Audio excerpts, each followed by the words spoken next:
Have you ever marveled at the diligence of bees? There's more to these tiny workers than meets the eye. Bees are the unsung heroes of nature, renowned for their tireless work ethic and organized social structure. Worker bees, in particular, are astonishing. In their short lives, they clean cells, feed larvae, build and repair honeycomb, guard the hive, and forage for nectar and pollen.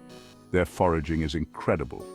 Worker bees travel vast distances, sometimes visiting hundreds of flowers in one trip. They collect nectar to produce honey, a vital food source for the colony. Despite the effort, they make thousands of trips in their lifetime, showcasing amazing persistence.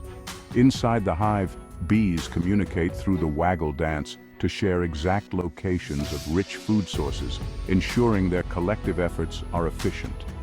This meticulous coordination is key to sustaining their complex ecosystem.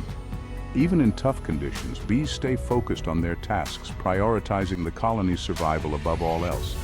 Their dedication and teamwork are why they symbolize hard work and industriousness. Let's take a page from the bee's book. By serving God with diligence and prioritizing His word, we too can achieve great things.